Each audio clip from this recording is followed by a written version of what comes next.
Welcome everyone, and happy almost Yom Yerushalayim. I have been giving this a Yom Yerushalayim tour for about 8, maybe 10 years now. I created it in order to feel connected to the history, to personal stories, to have songs. As a new Allah coming to Israel, I felt disconnected. I was so impressed how so many people knew these stories, knew the events, and I wanted to be connected. It was also the time that my son was a Sandchan, and as I was doing the research of the whole Jerusalem battle for Yerushalayim and realizing how important the Sandchanim were, I had a special connection to it then. So I always like to dedicate my tour to the paratroopers who, along with the other units, played a major role in the reunification of Yerushalayim. Unification of Yerushalayim of 2 parts of a city is one thing, but what I had heard over and over again, not just from those who are religious-hearted, but also from people who would like to boast about their secularism, is how important it was for them gaining the Kotel and the Temple Mount. And it seemed that, and it was a bit shocking to me.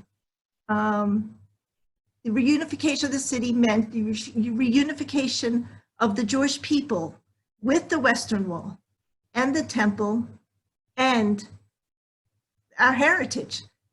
Maybe it's also because the Jewish nation, at least those Jews who were living here in Israel, were transformed. They were transformed from a feeling of deep despair, anticipating their worst nightmare, that of being annihilated, to being to the most extravagant dream that we can have, a dream of wholeness, a dream of peace, a dream of unity. And for a lot of people, for a number of people, it was the belief that the Mashiach was on his way. I think it was Chaim Sabata who talked about that the effects of this battle on the Jewish people had created a unity not seen since Har Sinai, which is incredible. One heart, one people. Now, there's a heavy price to pay for this unity. And I know some people prefer not to focus on the pain and the suffering that occurred during and after the war, saying it was it was shaveh, it was the price that people had to pay for peace. It was war, and with all wars, there are horrors that transcend it. But it's important that in our celebrations that we stop and remember the fallen and the wounded, and how they fell, how they were injured in the battles. It helps us learn, it helps us appreciate life, to appreciate what we have, to appreciate what God has given us, and to understand that things come in gifts and things go. I believe it's part of Judaism to remember the pain of others, even during the time of our greatest joy. Mayor Ariel from Kibbutz Mishmeret, who was a soldier in one of the brigades, he was a paratrooper to liberate the old city. He wrote a parody, which I put up on the screen, part of it. It's parody on Naomi Shemer's Yerushalayim Shel Zahav, and it's called Yerushalayim Shel Barzel, Shel Oferet Shel Shchor. It's a song about Jerusalem being trampled by blood and iron and war. A song sung by the same melody as Shemer's song, but with a dark cynicism that comes knowing that there's more at risk in our struggle for our beloved Yerushalayim than just emotion. And to liberate Yerushalayim, we had to pay a very heavy price, and the results, it's a scar on our national psyche, tzaleket, a grief that's embedded. And I think that a lot of people weren't upset with him that he wrote this. They understood. They understood that where he was coming from, and his motives. He was a warrior who fought in Yerushalayim, whose heart was flooded with emotions, but find a quiet moment and write with introspection. And his Ariel's words characterize a sadness about the battle. And one part where I have is our shelled battalion charged on forward, all blood and smoke and guns, as mothers ran out grieving, leaving corpses of their sons. Lips bitten bloody, our battalion kept fighting, pushing through till proud above the holy graveyard, the flag of David flew. So, in my presentation, I feel it's important that to understand the battle for Jerusalem and everything we love to do on Yom Yerushalayim, I also feel it's important, number one, is to have a little bit of background as to what led up to the battle, and then to review some of the events that led up to it, review some of the battles, and to focus on please. Okay. All right. So as we know, on November 30th, 1948, I don't know if you know this, but Moshe Dayan and Abdul Attal sat down and they made out the maps for. Happening again. All right, now, so they made the map, and we can see the map that's made here, and the area between the two lines. Was the thickness of the pencils, the wax pencils that they were used. And so we have Israel's line, and we have the Jordanian line. Yes, I know, try to do this with a,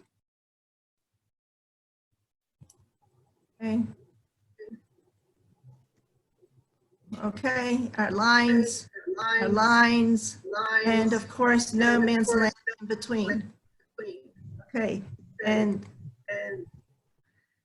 we can see once again how the boundary was around Yerushalayim, and you can see that, and from the north, east, and south, it was all Jordanian. And the boundary was, hold on. Okay, 7 kilometers from Beit Tzfafa up past Ramat Rachel through Abu Tur, Har Tzion, Chuskat HaYotzer, the walls of Yerushalayim, Musrara, Beit Yisrael, and Shmuel Hanavi neighborhood. Okay, in the north, except for a tiny little exception, the Israeli enclave that was on Mount Scopus, manned by a very small force of 85 policemen, quote unquote, and 33 civilians, as opposed to soldiers. And this was part of the agreement worked out between Jordan and Israel, worked out by the UN already back in July of 1948, 9 months before the official ceasefire occurred. Okay, here's another map of it. All right, there were 6 conditions for this agreement. The area was placed under the UN protection, the creation of a no man's land, the Arab-Israeli armies were placed on duty in respective areas. So, Yitzchak, please mute. So we have. I'm muted. I'm muted. Okay, so we have, here this was, sorry.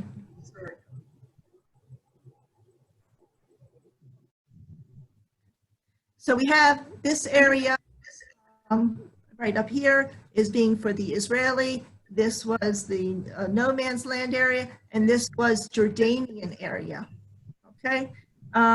UN would supervise the receiving of food, water, visitation, and how many people were allowed at any particular time to go up.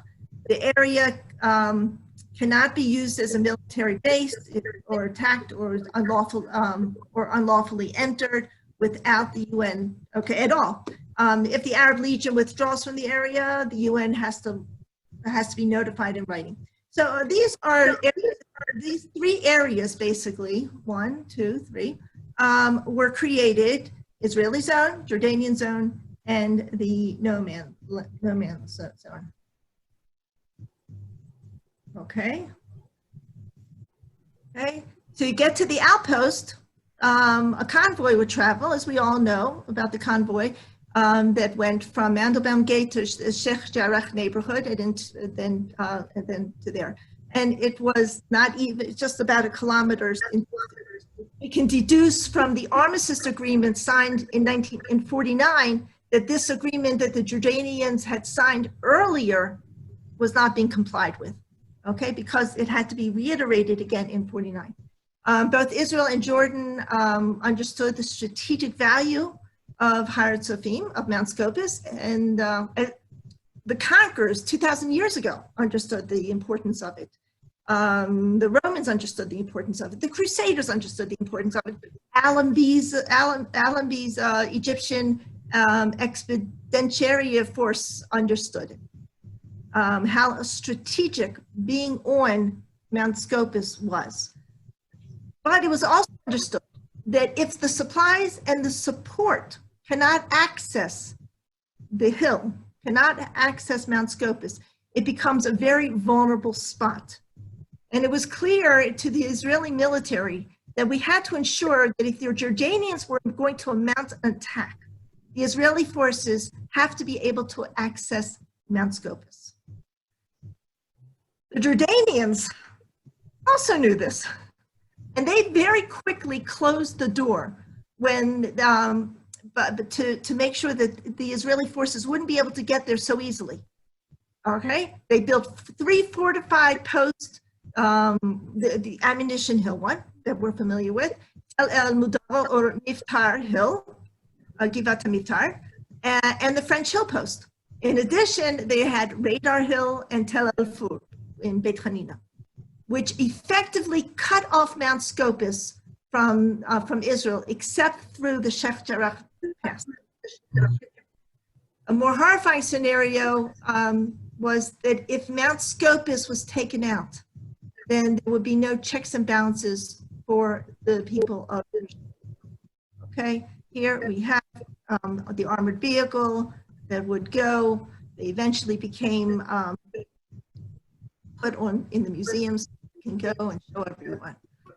All right, so we have the divided city and life in a divided city.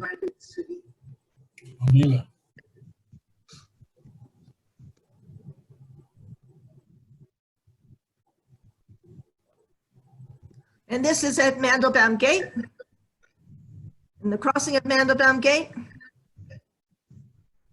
and Mandelbaum Gate again. So life went on. We didn't have East Jerusalem, and we didn't have the old city. And this is a Jordanian soldier. Great picture. Never Now, saw I'm it going to give before. a 4-minute history lesson very, very quickly as to what led up to the,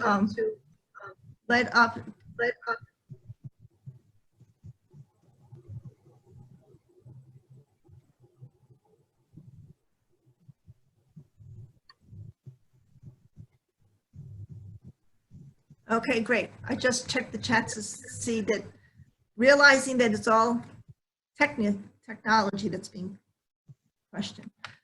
Okay. How's it SD? Okay, a 4-minute history lesson, as I said. All right, so we have, soon after Israel, we have Egypt. Nasser leads a military coup to overthrow King Farouk, and this morphs into the British, ending the British occupation over. 1 second, Yitzchak keeps pressing a button to unmute himself. I've been muting him, and he just mutes. So Yitzchak, leave the keyboard alone, so that way you stay muted. Okay, thank you. All right, so Nasser becomes a true hero and the leader of the Arab world. The US and England want to try to woo Nasser, trying to keep a little bit of the democracy around, and they tried to woo him with the Aswan Dam construction. Russia offers Nasser something a little bit more exciting. He offers them weapons in exchange of wheat and grain, and it's very appealing to him. The US and England pull out of negotiations, and Russia becomes, as Gil Regev had said, and it still stays in my head, the sugar daddy for Egypt. And here's the picture of the handsome Nasser. Okay. All right, and what was Russia's feelings about taking care of the Arabs? Deserving of condemnation, the state of Israel, which from the first days of its existence began to threaten its neighbors, Israel was plotting to crudely ravage the natural treasures of the region. Russia endorses Arab rights to Palestine. All right, so Nasser, feeling emboldened by all this, he then boldly announces that he's going to nationalize the Suez Canal. This led to the Suez Crisis, Operation Kadesh, which Britain, France, and Israel joined forces in against Egypt. The result was good for Israel, that she was able to continue flying, traveling ships, having ships go through with her flag. The UN agreed at that point, put in 9,000 troops in order to keep an eye on the Egyptian-Israeli border. Egypt agreed to this, but just with one requirement, and that was that the troops would, if Egypt requested, the troops would leave at any time. Gil Regev termed the golden hero, the golden boy, being the golden boy, the golden hero. Nasser creates a unified front with Syria now. Two is better than one. It's called the United Arab Republic, and they place a stronghold around Israel. They decide they will cut off Israel's supply of water, which drains into the Jordan River. Actually, this is really only Syria that's doing all these actions, and while Egypt is just boasting about how the Arabs are going to annihilate Israel. There's a lot of skirmishes going on in the north. We have water crisis going on, and finally, the United States, Eisenhower jumps in and helps to construct our national water carrier in 1964.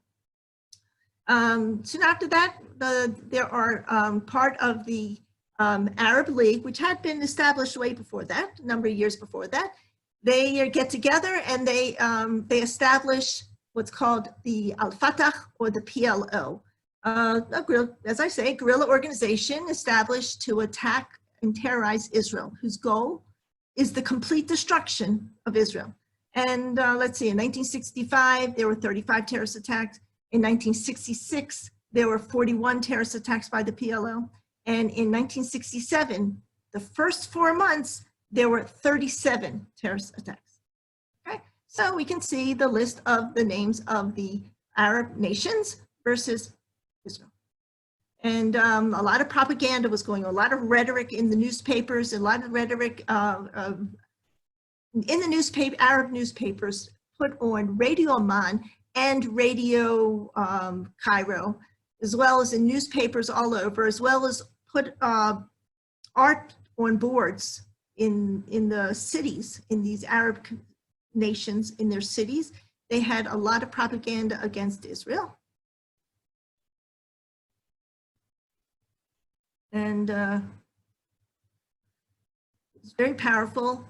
Visualization. Visualization can be a great subliminal way of getting people to hate something, or someone, some cause. Okay, so the IDF now is preparing 1967. They're preparing, oh, by the way, many of my photos, almost all my photos have come from various sources, not by me. I did not take most of these photos. I have, there are many of them, I have the names of the photographers attached, very small though. The IDF is preparing for the annual parade. Since 1949, the Independence Day would have, in Israel, would have a big parade. And there would be a big military procession, which was the center event for the holiday. And it would take place in various cities. Like the first 2 years it was in Tel Aviv. And then after that, they had it in Haifa, then in Beersheba, then in Ramla. They would have these parades all over the country in order to demonstrate the sovereignty that we have over the land. And generally the parades consisted of the marchers, the soldiers marching, and display of the massive weaponry and tanks and fighter planes going overhead. And the leaders of the state and a lot of spectators would stand there and watch. However, 1967's Independence Day was different. Why was it different? Okay, it was a stressful time politically and militarily. And the southern border was fraught with tension. And the heads of the state are afraid of an outbreak at any point.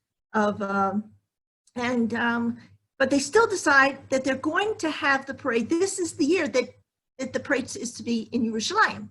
So they said, okay, we're going to have the parade in Yerushalayim, but we have to remember that according to the armistice agreement, they're not allowed to have major armaments in Jerusalem. Neither Israel nor Jordanians could have heavy weaponry in Jerusalem. So, and they didn't really want to antagonize at this point. So, so the military parade, the picture that's on the screen right now is a military practice the Thursday before Yom HaTzmaut. So the military parade was held in Yerushalayim, and it was very unusual. So they had it at the Givat Ram Stadium campus of Hebrew University. They can't march to the city with guns, and you wouldn't have the soldiers with guns anyway. So, so they had about 20,000 people from all over the country who participated in a procession going around the Givat Ram Stadium. And they had the IDF foot soldiers, and they had some jeeps, and they had vehicles and a little bit of light weaponry. But they didn't have any tanks, and they didn't have any airplanes flying overhead. Now, this is important because at the very same time that we're having these celebrations, Nasser had sent one of his loyal subordinates, Anwar Sadat, to visit various countries to pay courtesy calls. At the last stop, he went to Moscow. And while visiting the Kremlin, Sadat is informed that the Israelis are building up troops around the Syrian border, and they're planning on toppling the Syrian regime. And you better not wait, you better get on top of this, is what Moscow, the Kremlin, tells Sadat to tell Nasser. Okay? And the proof that the Russians give is they say, look, you see the Israel parade? There are no tanks and there's no heavy military armaments there. Why? Because they have them on the borders. All right, so Nasser gets this information and he realizes that he has to react in order if he's going to continue to be the leader of the Arab Republic. So he doesn't really want war. A lot of his troops are in a different country anyway, so different story. So he doesn't want war, but he has to start flexing his muscles. So one of his first action is to tell the United Nations to get their forces, the UNEF forces, out of the Sinai Peninsula. 9,000 of them are gone, okay? And amazingly, they leave without a resistance. No complaining, no. Okay, fine. Then Nasser puts 1,000 tanks and about 100,000 Egyptian soldiers along the Sinai border. Wow. Israel can't remain passive with this, but Levi Eshkol, our prime minister, doesn't want to have war. So he calls up the reserves and he places, 80,000 troops and 300 tanks along the border, okay? The next response is, action, response, action, response. Egypt closes the Suez Canal. There's no international objections. Israel tries to resolve the conflict through political channels. Of course, our good friend Johnson, President Johnson of the United States. But we're not getting what we want from the United States. They're deep in the Vietnam War. It becomes a national debate now. How should Israel respond? If Israel takes no action, it will be a sign of weakness, and it'll encourage the Arabs to attack her. Okay, so King Hussein is watching these events unfold, and okay, sorry for a second. King Hussein is watching these events unfold, and he's standing, and he realizes that he's kind of alone in all this and with no powerful allies, and he has to show the Arab world that he's going to fight for the Palestinian homeland. So he swallows his pride of being sort of like an independent, and he submits himself to Nasser. And there we go. He is signing a defense pact with Egypt on May 30th, placing the Jordanian army under the command of Egypt's chief of staff, Abdul Riyad, I think. Anyway, so there's a lot of rhetoric going on. One of them is the Arab nations swore to purge Palestine in your presence. Pack your bags and leave before the death reaches you. And a lot of this, the sands are turned to blood, and a lot of it. Anyway, up not just in Egypt, but now Syria also responds. In the Syrian Heights, you could say 50,000 Syrian soldiers, 260 tanks and field guns. Down in the south, 130,000 soldiers, 900 tanks and 1,100 guns. Remember, this is what Israel's facing. Israeli cabinet convenes. Eshkol tells them it's not the time to start a war. But his cabinet's not happy with this. Raphael Atan, commander of the paratroopers, say the honor of the army of Israel has been sullied and trampled. Okay, Teddy Kollek, Eshkol's hesitation about attacking is derived from weakness, not wisdom. Ben Gurion, as long as Eshkol is in office, we will plummet into the abyss. And Ariel Sharon, today we have removed with our own hand our most powerful weapon, the enemy's fear of us. We have opened the door to Israel's destruction. The question isn't free passage, but the existence of people of Israel.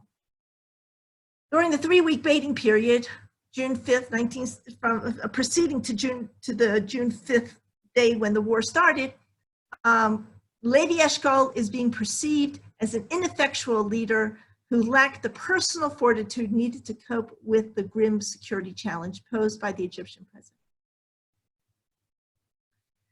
So now we enter into the period of Hamtana, the period of waiting.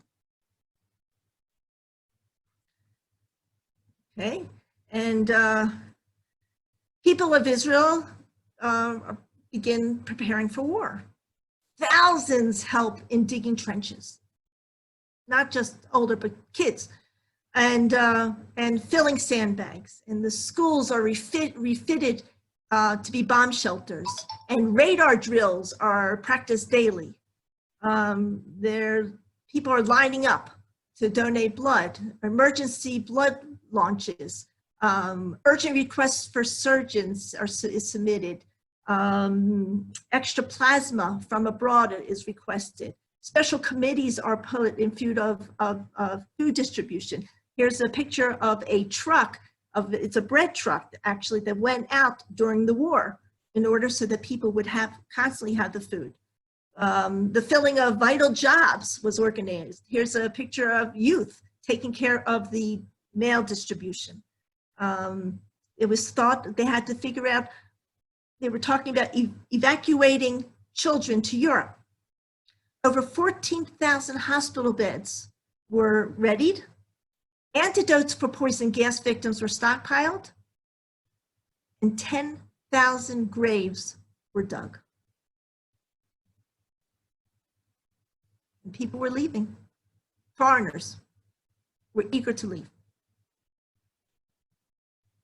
Volunteers were poured in from all over the world, more than Israel could handle.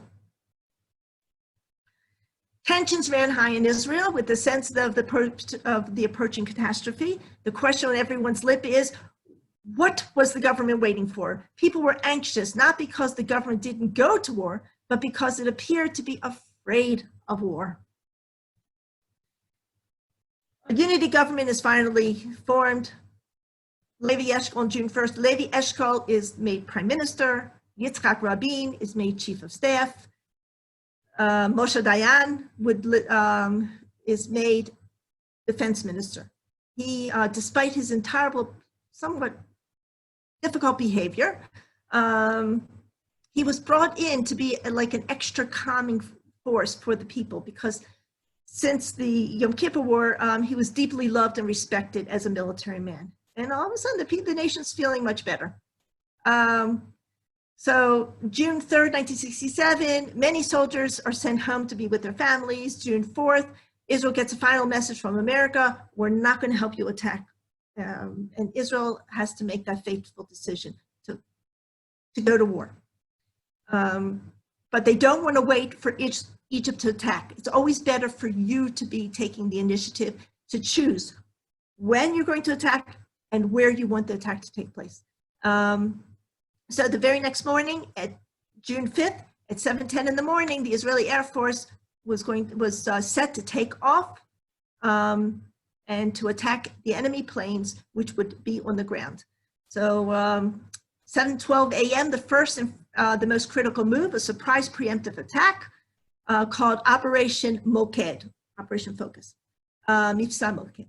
The pilots ran quickly the cockpits to their mirages and their mysteries, and then they were getting into they're getting ready. They heard a message on the radio: the spirit of Israel's heroes accompany us to battle. From Joshua ben Nun, King David, the Maccabees, and the fighters of 1948 and 1956, we shall draw the strength and the courage to strike Egyptians who threaten our safety, our independence, and our future. Soar at the enemy, destroy him, and scatter him throughout the desert, so that Israel may live secure in its land for generations. The Israel Air Force destroyed almost all of Egypt's Air Force and auxiliary units. At the same time, Israel sent a message to King Hussein that Israel will not attack Jordan if Jordan doesn't attack Israel. And Israel did not want to ignite the Jordanian front. Okay. So during the first wave, they hit 11 bases. It took 75 minutes from the time the pilot left the tarmac in Israel, flew out the Mediterranean, came up and around, and came over Egyptian space. Took 75 minutes from the time he left the tarmac in Israel until he returned to the tarmac in Israel. And normally the turnaround time for an airplane to take off again would be 40 minutes.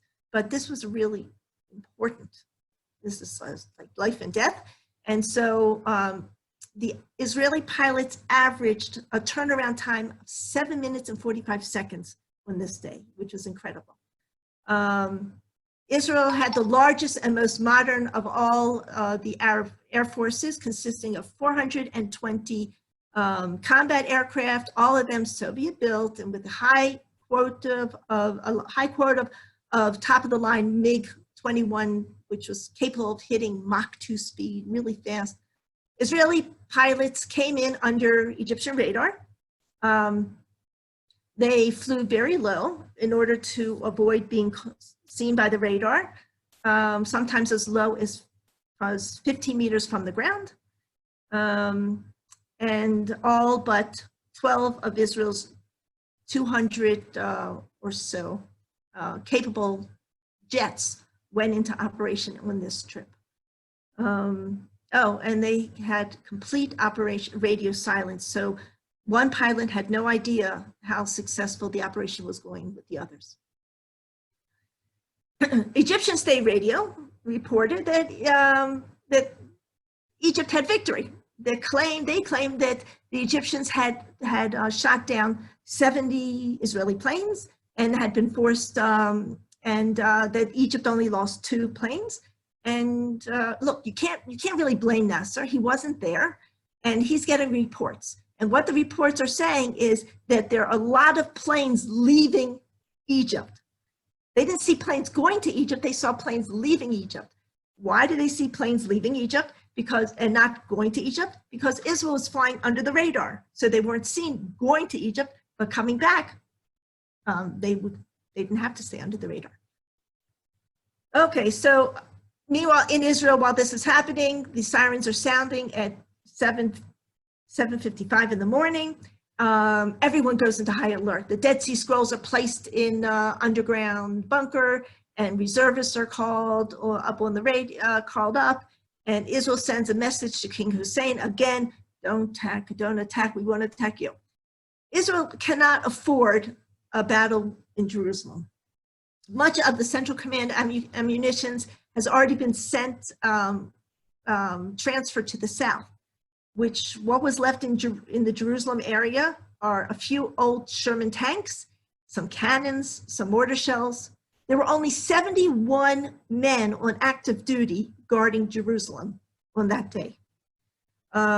So Egypt urges Jordan to enter the war. Hussein is informed that how fabulous Egypt is doing in all this. And Hussein really doesn't want to be left out of a good booty. So an hour and 45 minutes after Israel attacks, the Jordanian forces begin. They capture the government house, the headquarters of the United Nations, and they shell West Jerusalem. They announce that, yeah, I think it was, maybe it's a little bit longer, so maybe, yeah. And they announced, they started attacking. By 10 o'clock, they've taken the government house, and they announce on Radio Amman, that Mount Scopus has fallen.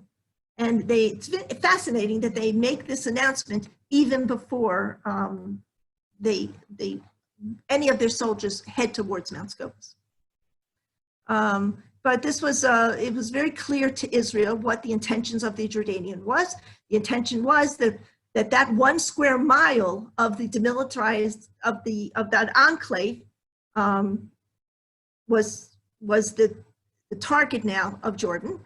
And if Jordan succeeding in taking over Mount Scopus, they would be able to cut Jewish Jerusalem off from the coast. If Mount Scopus fell, 197,000 Jews living in Jerusalem would be trapped. To prevent Israel from joining up on Mount Scopus enclave, the Jordanians, as I said, had built these other fortifications all around.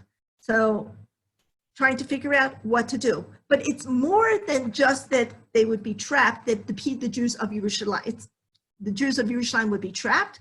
In addition to that, they were concerned about those who were up on Har Tzofim in Mount Scopus. Okay, we have 118 individuals who were sitting in Har Tzofim, isolated from the rest of Israel. So Uzi Narkis, who's the Central Command chief, tries to think, okay, what we have to do is get troops as fast as we can through the Sheikh Jarrah neighborhood. Distance of, this is Uzi Narkis, okay? A distance of about 1,000 meters. It's a relatively short distance, but it's going through a lot. You have to go through Ammunition Hill, and that's where the Jordanians had their largest depot. Okay, so another option would be to breach Jordanian positions in the north of the corridor, which meant to capture Tel El-Ful, and then come to French Hill, and then to Mount Scopus. And they said that the Harel Brigade should be the one to do this mission. So the Harel Brigade is the one it gets sent out and to do that. Meanwhile, they're just waiting in Jerusalem. They're just waiting how they're going to respond in Jerusalem. By the way, the Jordanians at this point have been shelling Tel Aviv, Netanya, Kfar Saba, Emek Yisrael, Ein Kerem, Har Zion. Okay, we had already 1,000 wounded in Israel. We had 20 dead at this point, and we had like close to 1,900 buildings damaged. But Narkis was told only to defend Jerusalem, not to attack it. So the Jordanians are taking ground, and they take the government house in Armon and Netziv, as I said. Israel finally the Central Command is able to retaliate, and the IDF in this, taking a look at the lower part of the map where Beit Tzvafa, the red to the right of Beit Tzvafa, right above the chart, you can see that the IDF takes very quickly the areas that the Jordanians had taken. They take Talpiot, Ramat Rachel is saved, the sausage post. Less than 3 hours after Israel begins the reprisals, the Jerusalem Brigade has control of the Hebron Beit Lechem Jerusalem Highway. They seal that off so that Jordanians can have reinforcements. 19 minutes later, the command takes the Bell Post and Abu Tur. Okay, this is a picture of the government house. Okay, and this is the emblem of the Harel Brigade. So by 7 p.m., the Harel Brigade is just getting past Beit Iksa and Radar Hill. And the question is, are they going to make it in time to get to Har Tzofim in time? Can they do it?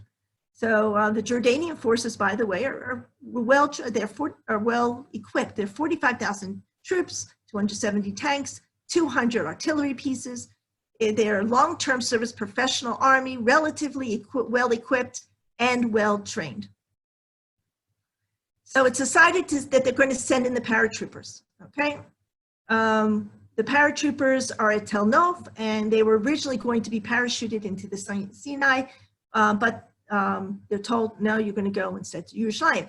Okay, so for many of them, it was a disappointment because they thought all the exciting battle was going to be in the south.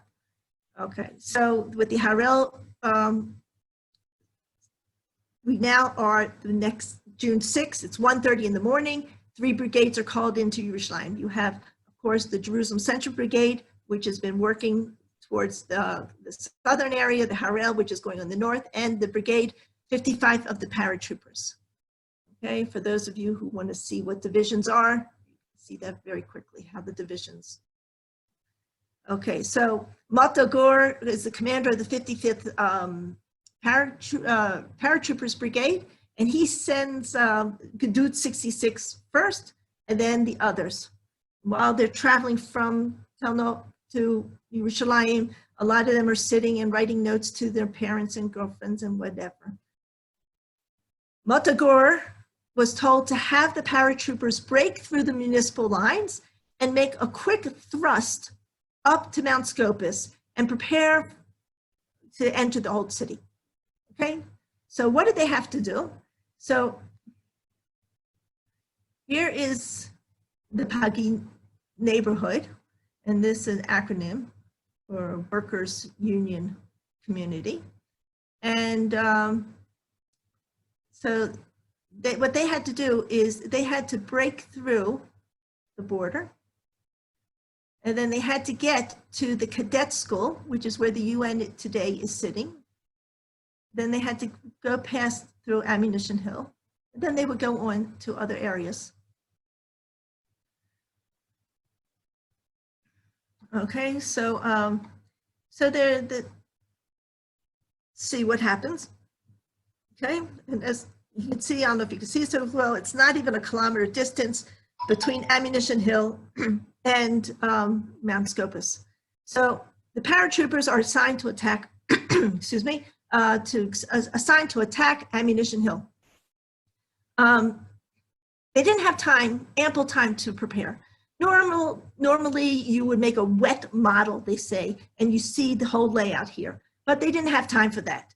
They had old Haganah maps. They had from aerial photos that were taken on like a little tiny stamp of a picture that they had to, and that's how they had to determine what the layout of the ground was. The officers, the soldiers, everybody was unfamiliar with the area. This was 19 years that they hadn't even been there.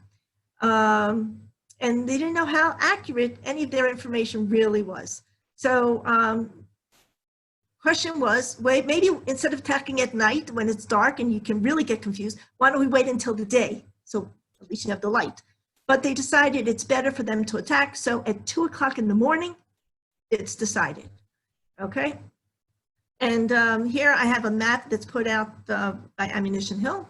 And there are 3 Gedudim. One, they had the 28th, the 71st, and the 66th. All right, they split into the 3 battalions, and they are going to go. Let's see if I can do this. Okay, they're going to break through, and one goes towards Ammunition Hill. This goes towards Ammunition Hill, and then they're going over to the hospitals, the St. John. These are the hospitals out here in this area. So, but the first thing they had to do is break through the border fences. All right. And of course, they were told, they were under the impression that there were 3 barbed wire fences, but there turned out to be 4. And they had other surprises like that as well. Okay. So, sorry. Okay. Now, by the way, Givat HaTachmoshet, Ammunition Hill, was built by the British and for a school for cadets, as well as nearby on the hill. That's where they had a munitions depot. So the Jordanians forcibly took this area in 1948. They surrounded the compound by tangled barbed wire fences and trenches and bunkers from the Israeli side of the border, so that they wouldn't be attacked on where Israel was. Inside the complex was a Jordanian infantry, and the location was 500 meters from the border with Israel. The hill itself is elliptical and is shaped like a shin shape, with trenches running on the eastern, central, and western sides, like a upside down shin. Okay, the Jordanians were really heavily fortified there. Okay, so I want to talk a short time to talk about some heroic soldiers. Now, the guy in the middle that you're familiar with from this famous picture is Zion, and he's very famous because he is one of the most, he's very famous because of this picture, the most famous picture, which symbolizes the battle for Jerusalem. Zion described a specific event in the battle. Just as they entered the Pagi neighborhood, left the Pagi neighborhood, I should say, they breached the border fences, and I'm going to read to you what he writes. And he says, all we could see was a hill surrounded by trenches and fences and barbed wire. When we began to move forward, the Jordanians threw everything they had at us. We passed one fence and found a passage blocked by barbed wire. I threw myself on it and operated as a bridge for everyone. I didn't feel pain. We're going to start hearing about heroic actions one after another. At 2:15 a.m., the attack begins with a tank of armored support, but it's not so quiet because tanks are not quiet, so they didn't have the element of surprise. Here we have the cadet school before it was attacked. This is the layout that they have to go. You have a group going into the eastern, central, and western trenches. That's how it should be, but it didn't exactly work that way. Okay, as the paratroopers advanced toward the trenches, here's an example of the trench back then, the Jordanians responded with intense shooting. There was a lot of people, guys got injured immediately, and one of the commanders, Yehuda Eshkol, was killed as soon as he entered a trench. The commander underneath him takes control, and he's also shot. And the soldiers are in shock, and they're not ready for this. Most of the soldiers arrived in Israel in the 1950s. A lot of them were in the reserves. They'd never seen combat before. Another company commander, Dedi, whose job was to break through the outer fences, was told that he should get his men to assist in Yoram's team. He had no idea what to expect. He had studied about the border and the area and the police school. 1 second, sorry. He had studied the border and the fence and the police school and everything. He'd drawn the map of the cadet school, the fence and the cadet school, with the cadet school being up to the top of his fingers. So he didn't really have a knowledge or map of what to expect further on. So there's a lot of confusion. One of the units that was supposed to go went into the wrong trench. And so they started going into a trench that was not the one allocated to them. And as they're going through it, the unit that was supposed to go there has to wait now because there's already a backup. And the trench is not that high.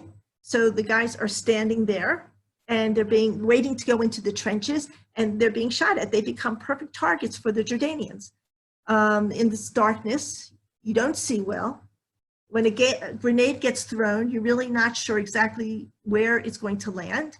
The Jordanians are in the bunkers, and they're in the trenches also. Every turn in the trench brings the unknown. To clean up a bunker, one soldier calls loudly that there's a bunker ahead.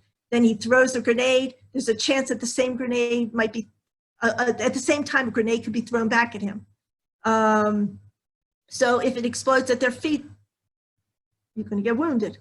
Yoram is a commander, and he gets to a particular bunker, and he throws a grenade to cleanse it. It was successful, but just when he turned to move on, he gets shot and he's killed. The popular song of Ammunition Hill, it's called, describes the first to go in is the first to fall. And whoever wants to live should not be at Ammunition Hill. The group of soldiers go through narrow and somewhat low trenches to a point called the Junction of the Wounded. At this point, a Jordanian sneaks out of a bunker 4 or 5 meters away from the junction, tosses a grenade into the trench. The soldiers see the grenade and they scream, "Grenade!" They can't jump out of the way enough. The wall's 2.5 meters high. They can't jump out of the trench. Amazingly, though, that the grenade did not injure anyone. That was incredible. Opposite, they're going further, and then they get to a place called the Triangle of Fire. The commander realizes it's where the wall stops. There's the trench wall, and then it stops, and there's a gap. So that the people who are in the trench would walk through and would be easily seen by the Jordanians. The Jordanians are sitting in the Triangle of Fire, and they're waiting for the Israeli soldiers to go past this point. And when the Israelis go past this point, the Jordanians can start shooting them off one by one. The commander realizes that this is that he needs to pick a soldier to hold off the shooting. He realizes that it's a suicide mission, but he has to choose somebody. And he chooses Eitan Naveh. Naveh is a machine gunner, and he's told to climb out of the trench and fire long bursts towards the soldiers. Eitan doesn't hesitate for a second. He jumps out of the trench and just starts shooting like crazy to allow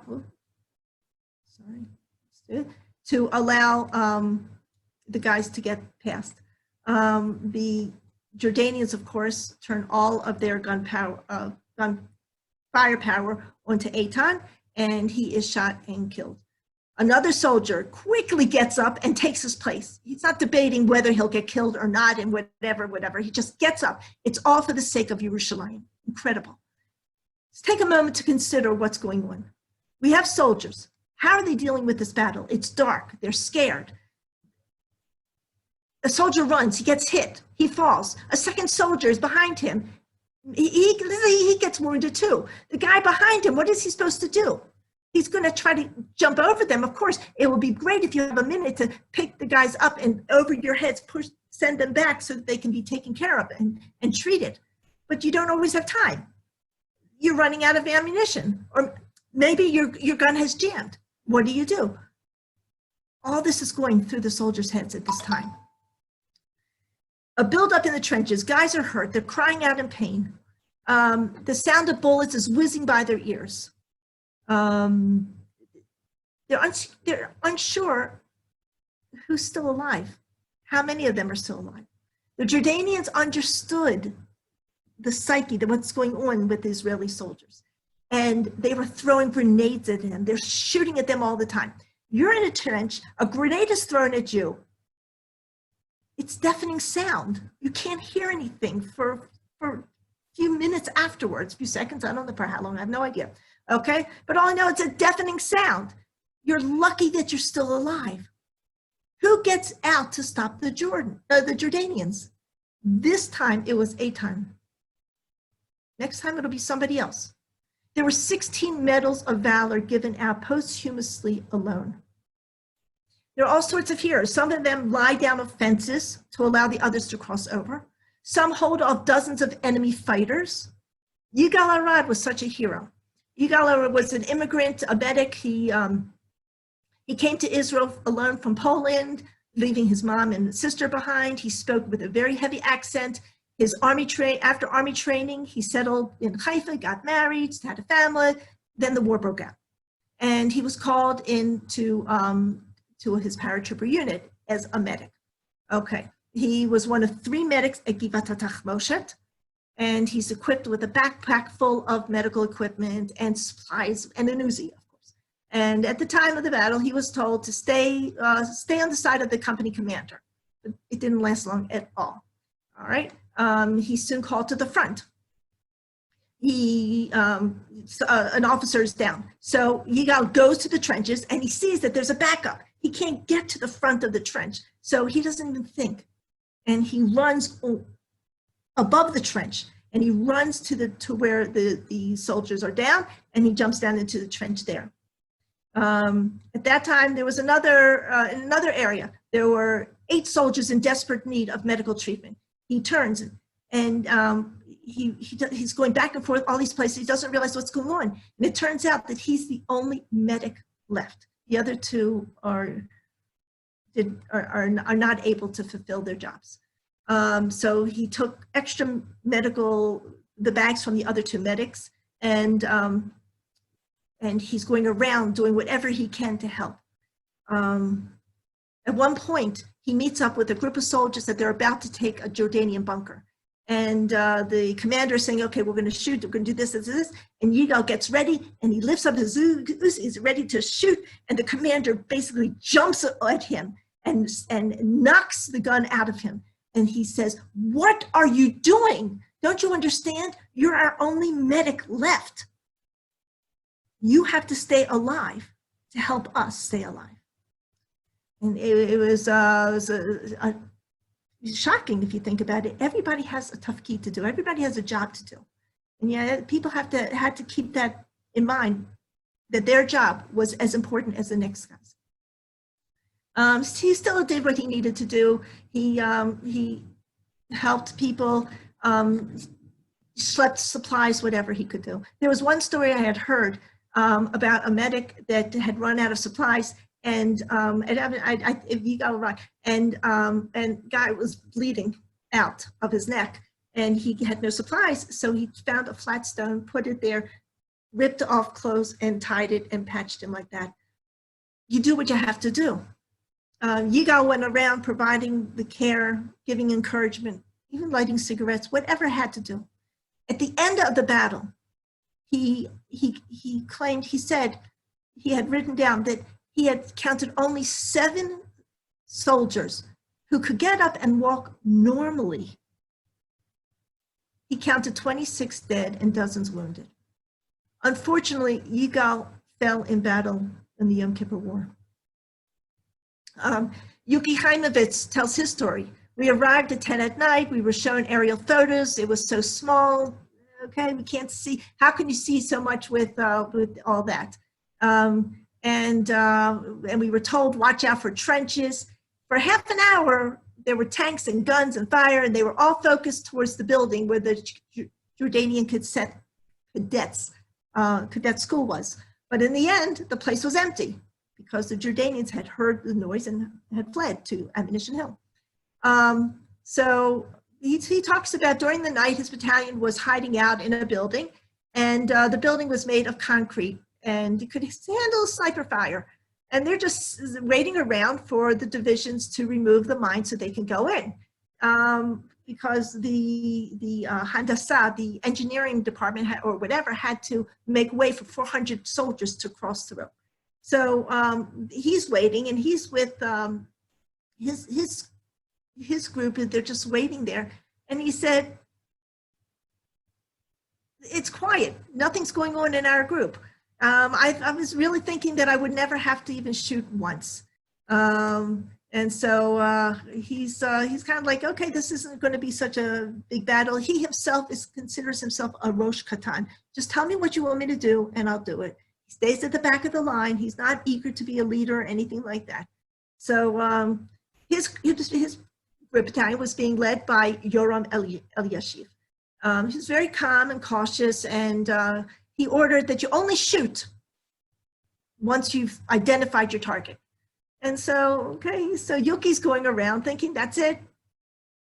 Okay, I'm going to pass the day without shooting at all. At this point, Yuki becomes a hero. What happens? Yoram, the platoon command leader, calls for a bazooka. And Yuki is the one with the bazooka. So he comes running from the rear, hands it over to Yoram. I move next to him, just meters away, at the head of the column.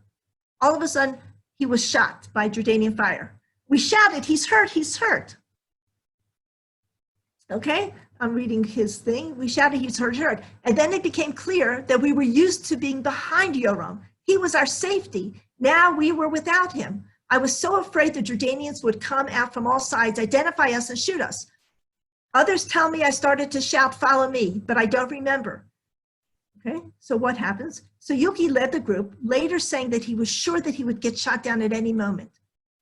He said, how can the leader not get shot? If you're the leader, you're the first to get shot. He says that it was pretty much of a miracle. I am not a religious man by definition, but I have no explanation how I survived. I felt someone was looking out from me from above. He heard shooting from the Jordanians. They were professional fighters, skilled.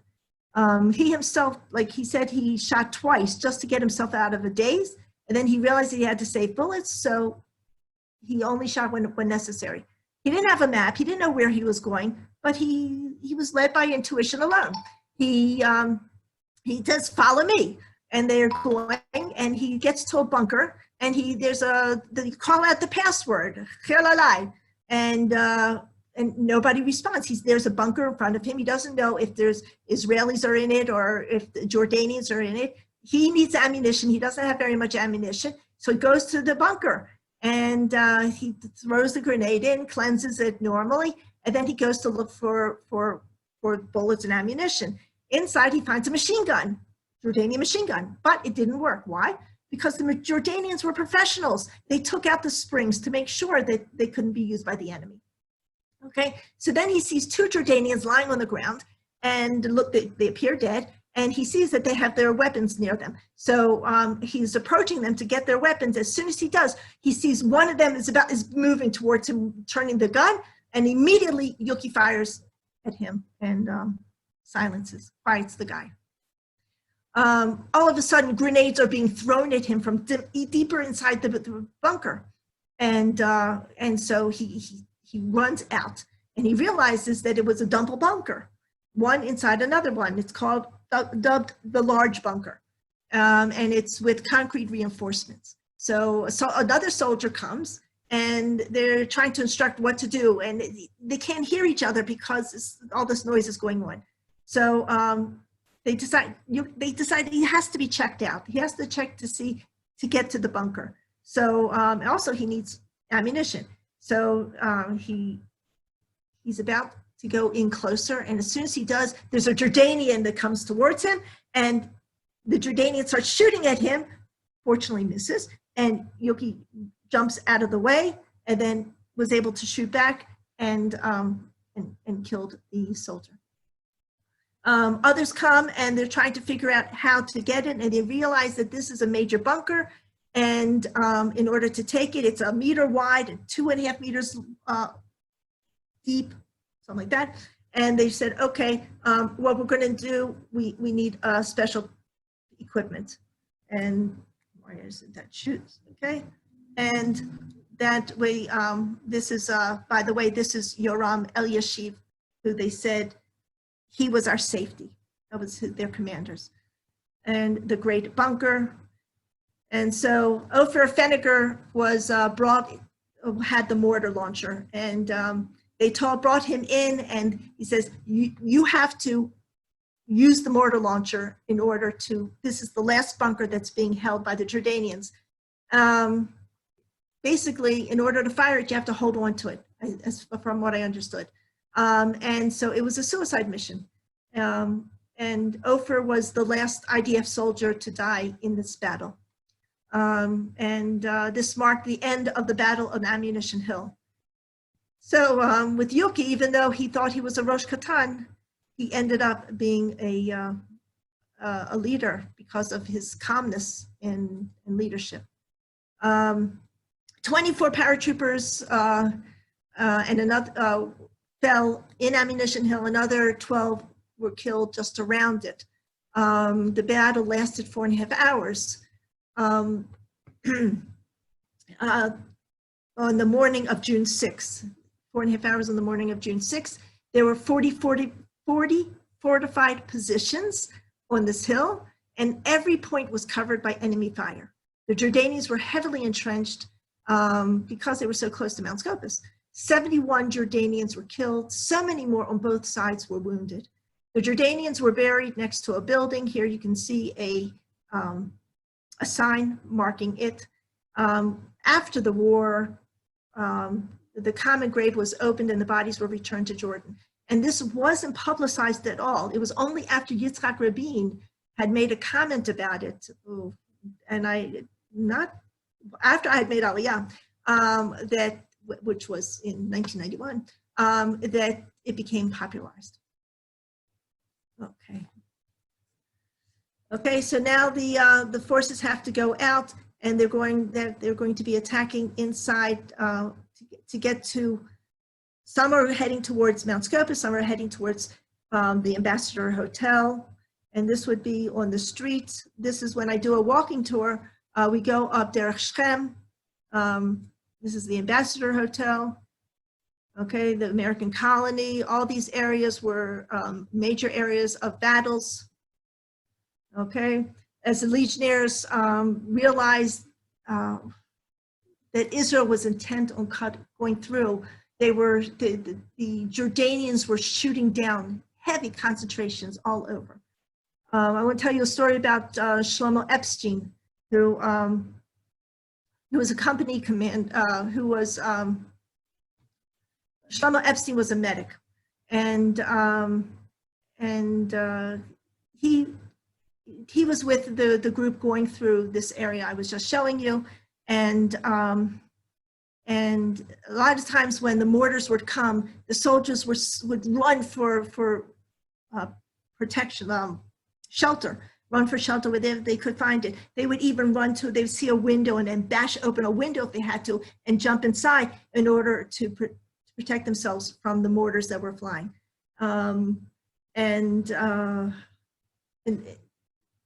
So as they're going through, the mortars are shooting down, coming down, and the soldiers are stunned. They're not moving. And Shlomo, who is a chovesh, a paramedic, he's going around trying to help wherever he can.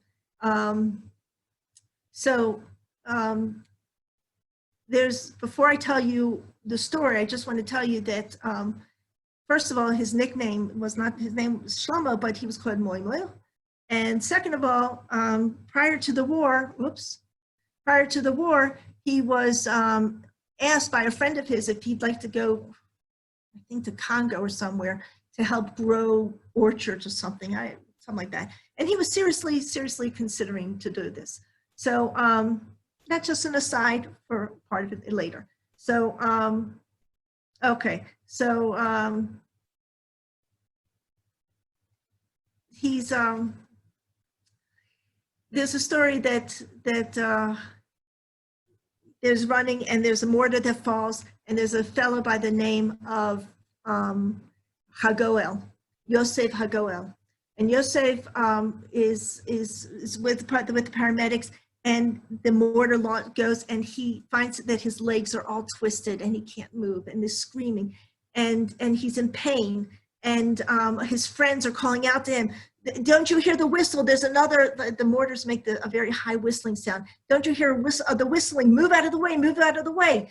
And he says he couldn't do it. His legs were mutilated. They refused to move at all.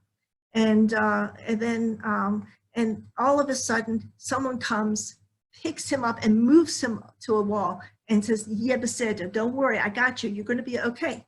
And he says, "Oh, it was Mumu, Epstein," and he caressed him, he bandaged him, his wounds, and Hagoel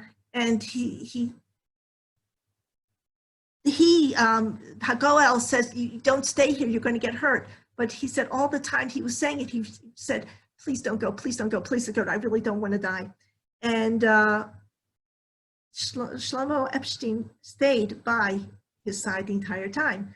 And then they heard the whistling of another mortar, and he basically leaned over Hagoel, and he took all the shrapnel that Hagoel's body would have taken. He basically saved Hagoel's life. Hagoel writes that when he woke up in the morning in the hospital, he realized that he was alive. And he says, "No, no, no, I'm guilty, I'm guilty. I killed Shlomo. I don't want to live instead of him." And this is a very powerful story. And it became even more famous when Yoram Gaon put out a song that was made actually earlier, not about this event, but relates perfectly to the event, which is the Ballad of the Chovesh. It was actually written 13 years before this event. And, but it became very popular, newspapers writing about it and everything. The thing about Shlomo Epstein, Momo, is that his parents didn't know that he had died in battle. They had no idea that he died. After the war, they're waiting, nothing. They were under the impression that he had actually gone to Congo or to help his friend, and that he wasn't involved in the war at all. And it took several weeks until a relative actually contacted the military to find out. And they found out that he had fallen in battle. And there's a monument up on Nomi Kiss Street. If you ever go around, you'll see, Yom Yerushalayim is a perfect day to go around on these streets because they have all these soldiers and people are all at the corners because there are monuments there with names of the soldiers who fell in battle in these areas. Okay, Simtat Hamavet, which is a very painful story there. The soldiers were going down, they weren't sure which way to go. One group went to the left, one group went straight. The ones who went straight were bombarded by Jordanian fire. Okay, this is people meanwhile, what's going on with the real people in the world. Okay, whoops, in the wrong way. Okay, and finally, I'm going to jump now because I see the time is really late. The forces get up to Har HaBayit, and we see this. אנחנו יושבים על הרכב שצופה אל העיר העתיקה ועוד מעט אנחנו נותנים להיכנס אליה. העיר העתיקה של ירושלים שמאז כל הדורות חותמים עליה ושואפים אליה. אנחנו נהיה הראשונים להיכנס.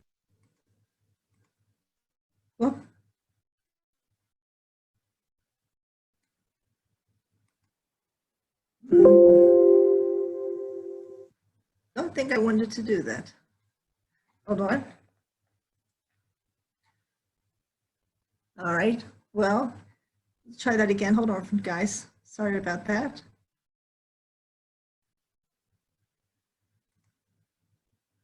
We're told music is always a problem.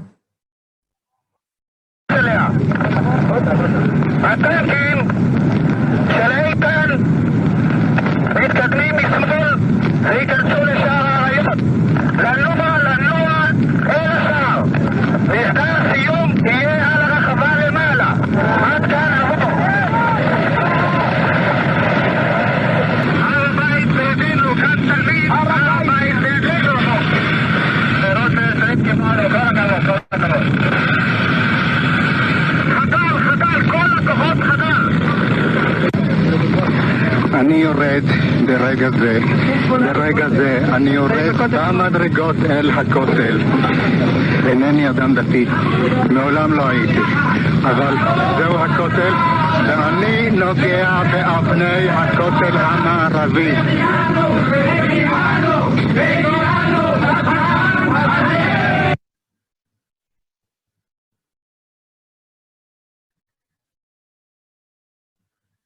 And we can see what else was going on, going through the old city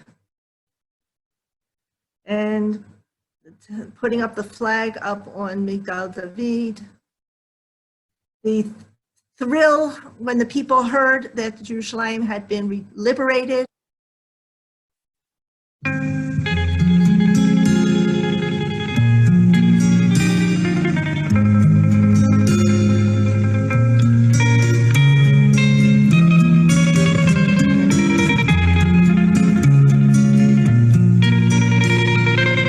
Was 2017. They got together. They were given stamps.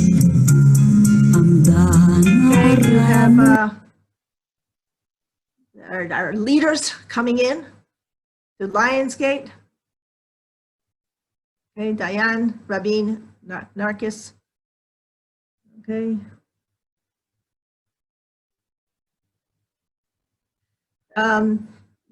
This was the very first wedding after 19 years at the Kotel. It was a 5-minute wedding that occurred at 11 p.m. at night. The bride, the Kala, was Carol Rabin, and the Chatan, the soldier, Tzur Ben Yishai. Okay, Mandelbaum Gate. People, thousands rushing through the barbed wire, breaking down the barbed wire. Okay, Damascus, Damascus Gate. Arabs near Bethlehem surrendering. And 2 days after the war, life as usual in Tel Aviv. Erev Shavuot is just around the corner after the war. We have to move very quickly. How is this area going to be able to handle so many people, visitors coming? So it was decided Saturday night to get the tractors there and destroy the Mukhrabi quarter. And this is a group of contractors. This was not a government contract. This was a local hiring of contractors to destroy the area as quickly as possible. And the Kotel Pavilion. This is within a month, no more limitations, Arabs walking freely in and out of the old city, freely going around Mandelbaum Gate again, dismantling Mandelbaum Gate, taking a census. This is a border policeman saying, we're going to have a census, everyone stay in the old city, the end of June, so that they can see who's who, what's what in the old city. First time the Muslims get from what was previous Jerusalem, Israel, now going into the old city, the first time those Arabs had access to Al-Aqsa Mosque. Okay, and then September, there's any Arab who fled to Jordan is welcome to come back. Israel will transport them back to their homes wherever they were in the West Bank, and a lot of them did. And you can see Israeli soldiers helping them schlep their bundles and to come back. But there were those who chose not to. And 15 miles north of the Allenby Gate, this was at the Allenby Gate crossing, these guys. And 15 miles north, you have Arabs who are leaving Israel because they don't want to be here. They want to be part of the Jordanian government under Jordanian rule. And they had to sign a paper saying that they are leaving willingly. Okay, this is the Damai Bridge that they're crossing over, September 13th. Okay, first Tisha B'Av at the Kotel in 19 years. This is the secret rocket that we got from we got from as spoils of war, and the casualties and losses. So I want to thank you all for sticking with me during this presentation, and I hope we see that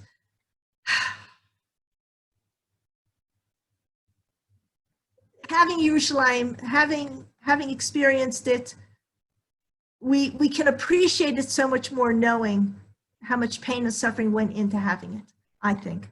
And it makes my celebrating it a lot happier knowing that it didn't come easily, and we have to value it.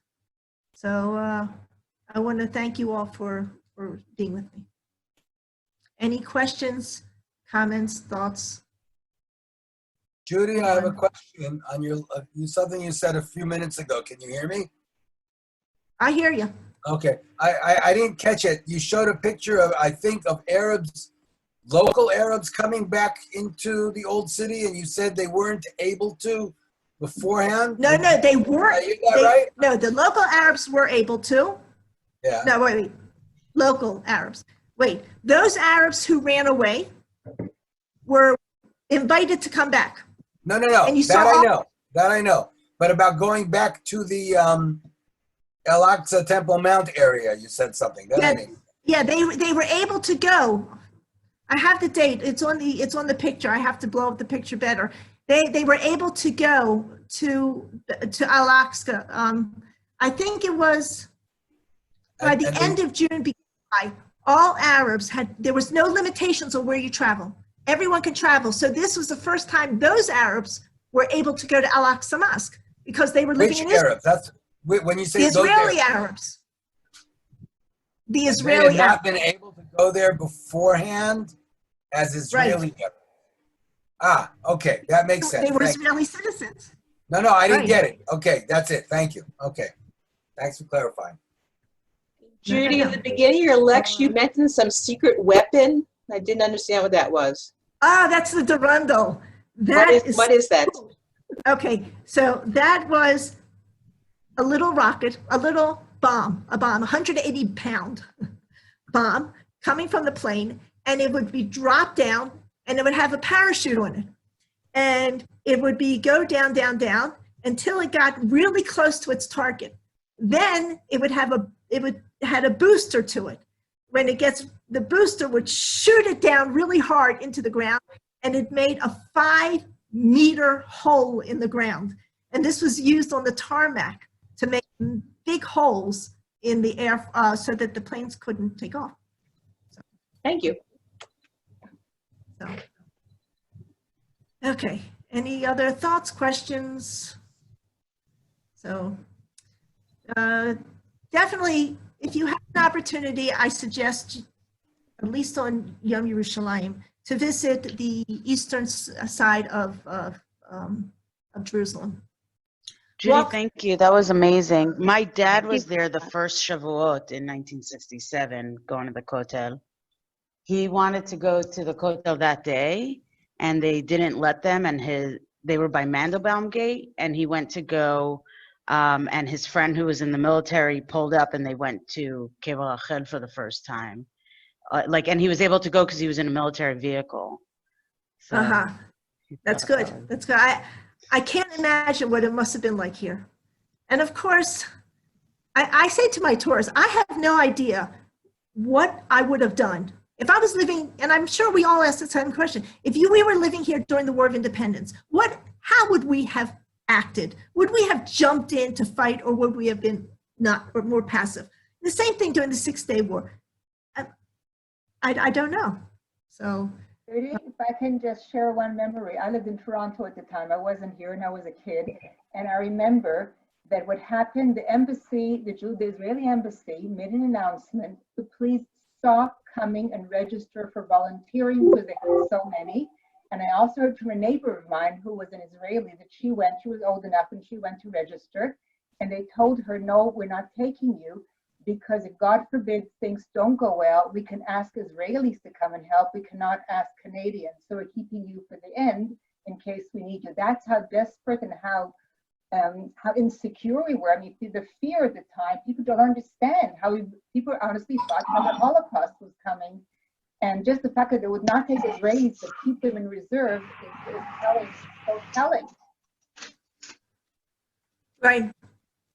I have a short story. My father-in-law, who was an American war vet from the Eastern or Asian front from the Second World War, calls up the Canadian embassy, the Israeli embassy in Canada, and he says, I want to go volunteer. I know how to shoot a gun. And they go, but do you speak Hebrew? Right? God doesn't speak Hebrew. We don't need you unless you want to go to the orchards and help pick fruit while the young people go fight. And any of that was organized, the war was over. I just want to offer one thing. I met in terms of Moshe Halbertal, who was then a young man. Moshe Halbertal told me what horrified him was he saw that a lot of his neighbors were fleeing the country. He said he was sitting in Jerusalem, a nice middle-class neighborhood, and he realized all the neighbors were leaving. So there was definite panic amongst the Israeli ordinary population as well. Yeah. Okay, Judy? Yeah. Judy, I just heard, it's Lauren. I just heard someone speak yesterday. Can you hear me? Yes, yeah. Okay. He said he was at the first, in August, the first Tisha B'Av, and he said it was this strange event, that it was kind of the happiest kind of Tisha B'Av anybody could ever imagine. People were crying for joy being at the Kotel. Right. It's crazy. I mean, and then I think this is the reason why I wanted to explore this, because there were so many contradictions that people are thrilled, but look what you lost. And people who were secular were talking about all that was gained. And it just, I cry every time I hear the music. I cry when I walk in the streets. When I give this tour, I tear up, and I've been doing it for 8-10 years. So, yeah. Judy, I have a question. When you showed that group of people that bulldozed the Motorby quarter, right, to make the plaza there, you said, and that was on Saturday night. What day of the week What day of the week was it when they conquered the Kotel? That was that Saturday night after the war. No, wow. I asked what day of the week was when they, what day of the week was it that they got to the Kotel? In other words, June 6th. Wednesday they got to the Kotel. And that Saturday night they did it, or after the war? After the war. So it was like a week and a half after they actually got there. Right. No. Right. So no, it was that Saturday. It was 3 days. It was 3 days. It was that Saturday night. Wait a second. But the war wasn't over yet. The war wasn't over. It was 2 or 3 days before Shavuot. So wait a second. When was Shavuot? The final day of the war was Shabbat, taking the Golan. No. Well, anyway, never mind. Doesn't matter. But if you look up, it was done just before Shavuot. Okay. But my question is, you said that that this was not a government group that did it. It was, a private group of contractors or whatever. Okay, wait. Let me clarify this. Okay. It was the government, it was Teddy Kollek, really, who made this decision. Okay. Teddy Kollek is part of the cabinet, is part of the government, okay? All right? Well, he was the mayor. He was the mayor. Yes, but he has the ear of the government. He's part of a government, right? But, Okay. so Teddy Kollek says we have to do this.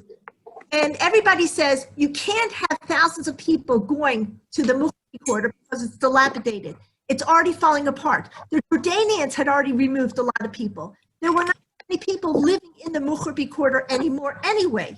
Okay. Most of them were moved to Shuafat way before the war. Okay? So here they said it's dilapidated, it's dangerous, and we should do it. And it's a good thing they did it immediately. Right. I've also heard it was 3 days. I have to look at my... Judy, you're correct. Judy, you're correct. Shavuot that year was the Wednesday. It was the Wednesday after. It was a week later. Okay, so is that Motzei Shabbat that it was done? Yeah. Thank you. So- Thank you for looking that up. Guys that was on the tractor had earphones on like I do, and they were screaming at him, "Stop, stop!" and he just ignored them and went on. That's what I read. Okay, so Somebody, yeah. Lauren, Tova asked, how many Arabs from Mukhari were removed? And I think it was about 180 people were still living in that area, I think. Okay, and so I said I have to apologize. My laptop is no longer functioning until I can find a charger for it. So so I don't have my notes on that. So, but I'll get that answer to you definitely. So where did they take them to? Those They were in 180 the But 180 most of them, they could choose where they wanted to go, but a lot of the people had already been relocated to Shuafat, the Jordanians, and to other areas. Judy, I yeah. can tell you that photograph of the contractors destroying that area, that is how I remember it. I was a kid at the time. My brother was 10 years older than me. He was a volunteer immediately after the 6 day. Well, we came to visit him 6 weeks after. And that is my memory of that as a kid of 10, walking over the rubble towards the Kotel. Wow. What did I understand of it? Not a lot. But the feeling, believe me, when you ask how people felt, I as a child coming from abroad, this was like I was on another planet. Wait, were you there? You were there during the war?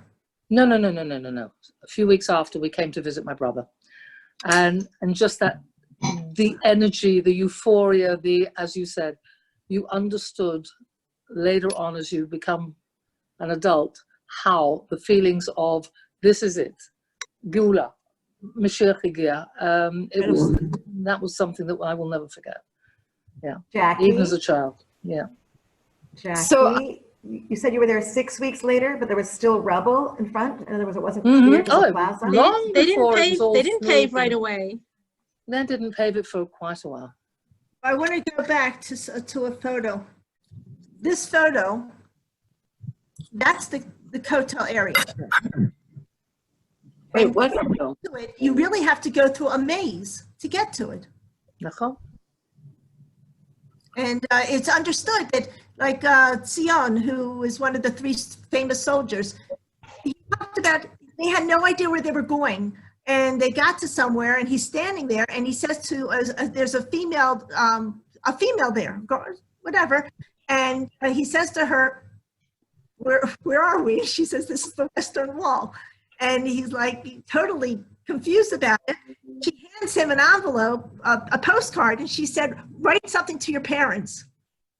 And turns out that she was part of the postal authority, Oh my. the Army Postal Service, something like that. And so that's why the 3 of them got the stamps. That's why it was even more special that they got the stamps in commemoration and all that. So, Wow. yeah. No, just that. Judy, do you know how much after they lowered I understand they lowered the floor. They took down another 2 rows of stones. That you have to talk to archaeologists about. I'm not sure exactly those. Okay. At least Because the I think it was paving we know was done late. Lucid I understand was done later, but I Yeah. haven't, okay. Right. I don't know. I didn't. Yeah. The paving was done in several stages too, not I what we don't see believe, today. I don't believe it went down that extra couple of courses for at least a decade, Yeah, I wasn't sure how long it took. Okay, at least that. okay. All right, guys. All right. Thank Thank you you, for Judy. joining me. Hey, Judy. I really appreciate it. So, Yom Yerushalayim Sameach. absolutely. Let us enjoy and celebrate. Thank you so